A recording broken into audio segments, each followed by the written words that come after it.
اب اسے دفن کرنے کے علاوہ کوئی چارہ نہیں۔ قبر کی تختیاں بند کرنے کے بعد کا ماحول تو نہیں دیکھا ہوگا کہ ہمارے اوپر مٹی ڈال کر رشتہ دار چلے جائے، اس کے بعد کا ماحول، اس کے بعد کا نظارہ ہم نے کہاں دیکھا؟ پیٹ کا پانی ناک سے باہر آنے لگتا۔ ہماری میتوں کا یہ حال۔ اے میرے عزیزو، ہمارا جسم بہت ہی کمزور ہے۔ ہم کو اللہ تعالیٰ نے جس جسم کا مالک بنایا ہے، اس جسم کو میں نے دیکھا ہے۔ بہت سارے گھروں پر جب ہم کو جانے کا اتفاق ہوا کہ فلاں کا آج انتقال ہوا ہے، ہم جاتے ہیں تعزیت کے لیے۔ دیکھا جس جسم کو وہ بہت بنانے کی کوشش کیا کرتا تھا، ایسے نوجوان بھی۔ مجھے یہ باتیں بولنے کا اس لیے آج موقع ملا کہ چند روز قبل یا چند دنوں پہلے ایک علاقے میں جانا ہوا تھا۔ 2 نوجوان پانی میں ڈوب کر مر چکے تھے، ان کی لاشیں گھر لائی گئی تھی۔ صبح ڈوبے دوپہر میں مل گئے، صرف 6 گھنٹے کی بات تھی۔ گھر میں لایا گیا اور پھر باڈی رکھی گئی۔ اللہ اکبر، گھر میں داخل ہونے کی ہمت نہیں تھی، اتنی سخت بدبو پھیلی ہوئی تھی۔ اور ان نوجوانوں کو ہم جانتے تھے جن کے چہکنے کے انداز کیا تھے، جن کے لوگوں میں چلنے پھرنے کے انداز کیا تھے، اور ان کے پہننے اوڑھنے اور کھانے پینے کے انداز کیا تھے۔ وہ اپنے زمانے کے بہت ہی خوبصورت لوگ سمجھے جاتے، اور اپنے جسم پر جنہوں نے بہت پیسے خرچے کیے اپنے جسم کو بنانے کے لیے، اور آج وہ بے جان لاشیں گھروں میں پڑے تھے تو ناک بند کر کے لوگ دیکھ رہے تھے اور جا رہے تھے۔ پانی میں ڈوب کر مر گئے اور لا کر لاشیں رکھی گئی۔ یہی جسم کا ہمارا حاصل ہے۔ ہمارے جسم کا خلاصہ یہی ہے کہ ہمارے والدین جو ہماری پیشانی پر پسینہ بھی نہیں دیکھنا چاہتے، وہ بھی موت کے بعد اپنے گود میں نہیں رکھ سکتے، واپس بھیج دیتے، لے جاؤ۔ اب اسے دفن کرنے کے علاوہ کوئی چارہ نہیں۔ کرنٹ کی پیٹی میں برف میں رکھ کر کے بھی زیادہ دن ہم گھر میں نہیں رہ سکتے۔ ہمارے جسم کا خلاصہ اور حاصل یہی ہے، ہماری زندگی کا فائنل اینڈنگ یہی ہے کہ یہ جسم اتنی ہی دیر کا ہے کہ اگر مولا نے صرف ہماری رگ کو روک دیا تو پھر سڑن شروع ہوتی ہے، بدبو شروع ہوتی ہے۔ ہماری ناک میں، ہمارے کانوں میں روئی اس لیے ٹھونس دی جاتی ہے کہ پیٹ کا پانی ناک سے باہر آنے لگتا۔ یا اللہ، اتنے دن دنیا میں سوتے رہے، کبھی ہمارے پیٹ میں سے پانی باہر نہیں آیا۔ یہاں چند گھنٹے ہوئے کہ جان گئی، ہماری ناک سے اندر کا پانی باہر آنے لگا۔ کانوں میں روئی ڈال کر کے رکھو میتوں کو، اس لیے کہ تمہارے پیٹ کی سڑن کانوں سے بھی نکل سکتی ہے۔ ناک سے نکلتے ہوئے تو دیکھا ہے، منہ سے نکلتے ہوئے دیکھا ہے، اور اسی لیے کہا گیا جلدی اسے قبرستان کے حوالے کرو کہ اور زیادہ شرمندہ نہ ہونے پائے، اور زیادہ یہ موتا رسوا ہونے نہ پائے۔ ہمارے سب کے جسموں کا خلاصہ یہی ہے، ہمارے سب کے جسموں کا حاصل یہی ہے، اور اس کے باوجود ہم شہوتوں کو اس قدر عزیز رکھتے ہیں، اس قدر ہم لذتیں حاصل کرنے میں ہیں۔ اس جسم کو دنیا والوں نے تو دیکھا، بڑے آہستہ سے غسل دو، اس لیے کہ میت کو زیادہ ہلاؤ گے ڈلاؤ گے تو پھر اور کچھ گندگیاں ہونے کے چانسز ہیں۔ آج میں کھل کر کے بول رہا ہوں، صرف اس لیے کہ میتوں کا احترام کرتے ہوئے ہم جو مسئلے بتاتے ہیں کہ غسل بڑے آرام سے دینا چاہیے، میت کو تکلیف ہوتی ہے، یہ ایک تصویر کا رخ ہے۔ دوسرا معاملہ اصل یہ ہے کہ اس کی گندگی بھی نکل سکتی ہے۔ ہم یہ عزت و احترام میں نہیں بات کرتے، ہم صرف یہ کہتے ہیں کہ تکلیف ہوگی اس لیے آرام سے کرو۔ حقیقی بات تو یہ ہے کہ تمہارے ہلانے جلانے سے اور بہت کچھ چیزیں ہو سکتی۔ ہماری میتوں کا یہ حال، اور ہم ابھی قبرستان گئے نہیں تب ہمارے جسموں کا یہ حال کہ 12 گھنٹے سے زیادہ ہمارے لاشوں کو گھر والے رکھتے نہیں۔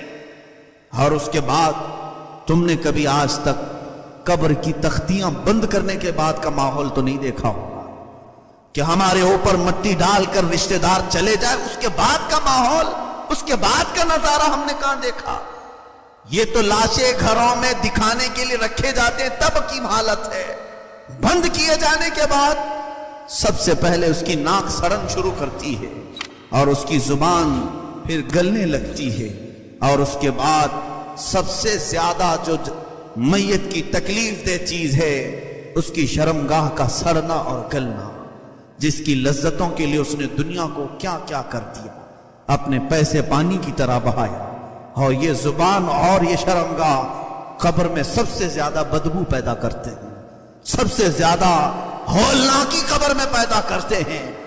اور یہ تو حقیقی بات ہے، میرے مصطفیٰ صلی اللہ علیہ وسلم نے اپنی شریعت کے مطابق قبروں کو کھولنے سے منع کیا ہے، یہ صرف ہماری عزتوں کی حفاظت کے لیے، ورنہ اگر رشتہ داروں کو کہہ دیا جاتا کہ 3 دن کے بعد کھول کر کے دیکھ لیا جائے تو شاید ہمارا اس زمین پر جینا دشوار ہو جاتا، ہمارا جینا مشکل ہو جاتا۔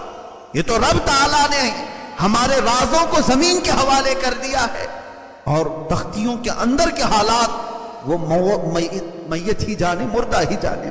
میرے عزیزو، ہماری زندگی کا خلاصہ دنیا میں یہ ہے کہ رشتہ دار زیادہ دیر نہیں رکھتے، اور قبر کا حال یہ ہے کہ 2 دن نہیں گزرے ہوتے کہ زمین کے سارے کیڑے مکوڑے اس کے جسم سے لگ جائیں، اور ہمارا یہ جسم، ہمارا یہ گوشت مولا نے زمین کی مخلوق کی غذا بناتی ہے، اور دعوت عام دی جاتی ہے قبر میں کیڑوں کو کہ آؤ تمہاری نئی غذا آ گئی، اس کے جسم کو نوچ لو۔ نہ ہمارا ہاتھ اٹھ سکے اس دن، نہ ہماری زبان اٹھ سکے، ہم اپنے اوپر ہونے والی تمام چیزوں کو روک بھی نہیں سکیں گے۔ تو پھر ایسے حاصل زندگی کا جینے کا معنی کیا ہے، جس کی اینڈنگ اتنی خطرناک ہو؟ اس زندگی کا مطلب کیا ہے؟ اسی لیے مخبر صادق صلی اللہ تعالی علیہ وسلم کی طرف چلتے ہیں۔ آقا کونین صلی اللہ علیہ وسلم نے ہمیں زندگی میں جو چیزیں بتائیں، اگرچہ آپ کو لگتا ہے کہ یہاں سکون نہیں ملے گا، نبی کی طرح زندگی گزارنے پر دنیا نہیں ملے گی، یہاں ساری لذتیں نہیں ملیں گی، ہو سکتا ہے تمہارے دماغ میں خیال آئے، لیکن اللہ کا رسول تمہاری آخرت کو دیکھ رہا ہے، تمہارے مرنے کے بعد کی چیزوں کو وہ دیکھ رہے ہیں، تمہارے وفات کے بعد کی چیزوں کو ملاحظہ فرما رہے ہیں۔ اس لیے انہوں نے ارشاد فرمایا تھا کہ تم 2 چیزوں کی حفاظت کی ذمہ داری دے دو، پھر تمہارے لاشیں بھی بڑی عزت سے اٹھائے جائیں گے۔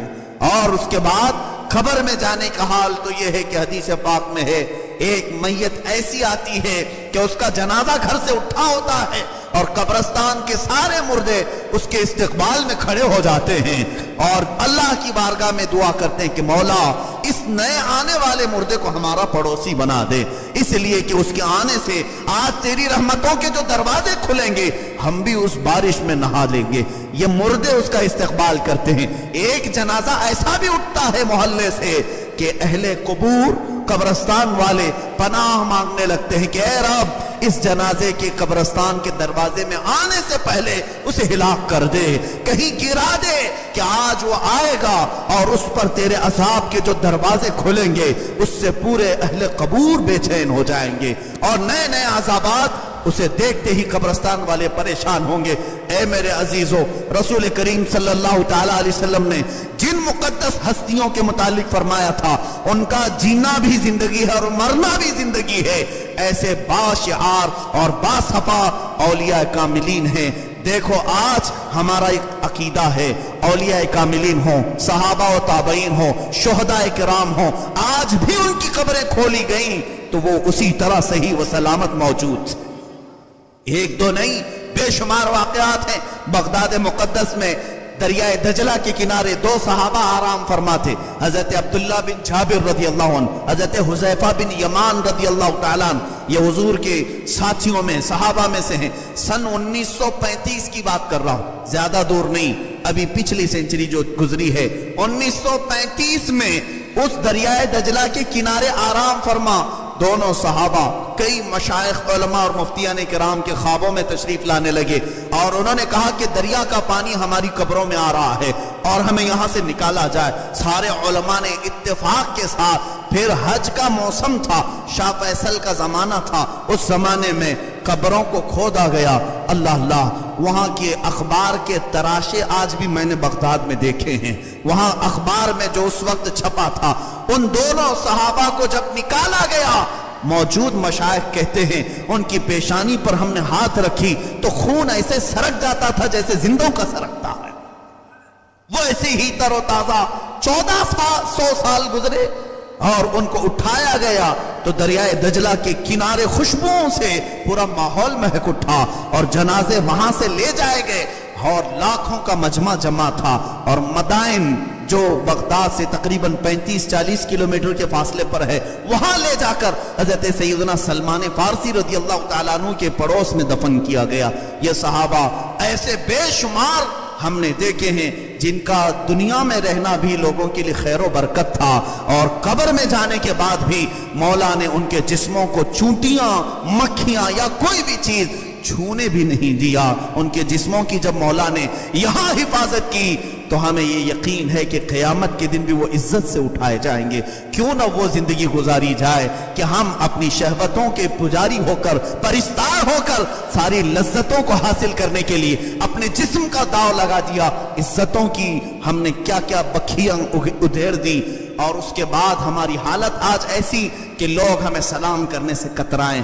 اللہ اکبر.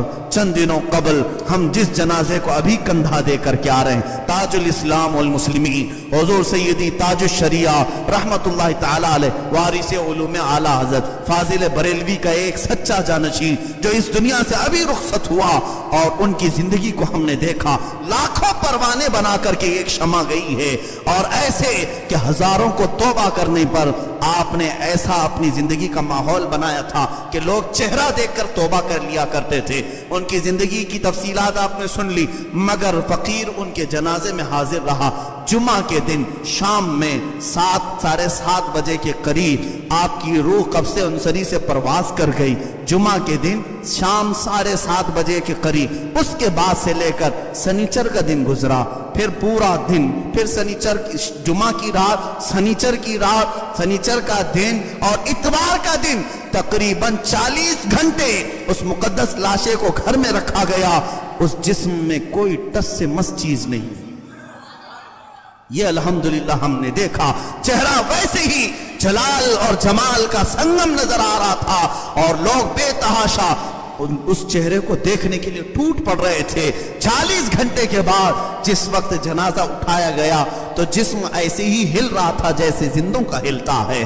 یعنی مرنے کے بعد تو بدن کڑک ہو جاتا ہے ٹائٹ ہو جاتا ہے کسی کا جسم مردے کا ہلتا نہیں. لیکن جس وقت جنازے کو ہم اٹھائے تھے تو پورا جسم ان کا جس طرح ملائم تھا ہاتھ کی چمڑیاں پیٹ کی چمڑیاں تھوڑے سے گاڑی کے دھڑکے سے ویسی ہی ہل رہی تھی جیسے کوئی زندہ سویا ہوا اور ہل رہا ہو. یہ اللہ والوں کی زندگی ہے جنہوں نے اپنی زندگی کو اشرف المخلوقات کے اس مصداق بنایا جس کے متعلق میرے مولا نے فرمایا وَلَقَدْ كَرَّمْنَا بَنِي آدم. ہم نے آدم کی اولاد کو تاج کرامت پہنایا ہے. یقیناً وہ زندگی میں تاج کرامت پہنے رہے اور جس وقت جا رہے تھے اس وقت بھی تاج کرامت لے کر کے گئے اور دنیا نے دیکھا کہ زندہ تھے تو کرامت کا تاج موت کے بعد بھی کرامت کا تاج اور جب تک آج ان کی محفلیں منعقد ہو رہی ہیں نام بھی تاج الاسلام اور تاج الشریعہ کے نام سے پکارا جاتا ہے. اللہ تعالیٰ ایسے بندوں کی زندگی کو ختم نہیں فرماتا. زندگیاں گزر جاتی ہیں صدیاں بیت جاتی ہیں لیکن ان کے نام قیامت تک باقی رہ جاتے ہیں. اے میرے عزیزو آؤ مصطفیٰ کریم صلی اللہ علیہ وسلم کی حیات طیبہ میں ہی ہماری زندگی کا راز ہے. اگر ہم نے ان کی زندگی پاک سے ذرا برابر بھی گردش کی منہ موڑا تو پھر ہمارا وہی حشر ہوگا جو میں نے ابھی کہا. سڑا دیے جاؤ گے ختم کر دیے جاؤ گے عزتیں مار دی جائیں گی لٹ جاؤ گے اور پھر قبر و حشر کا حال کیا ہونا ہے یہ اللہ جانے. کامیابی کا راز علامہ اقبال نے ہمیں سچی بات کے طور پر یوں کہا تھا کہ محمد سے وفا تو نے تو ہم تیرے ہیں یہ جہاں چیز ہے کیا لوح و قلم تیرے ہیں. اٹھو قوت عشق سے ہر پست کو بالا کر دو. اے نوجوانوں اٹھو قوت عشق سے ہر پست کو بالا کر دو. دہر میں نام محمد سے اجالا کر دو.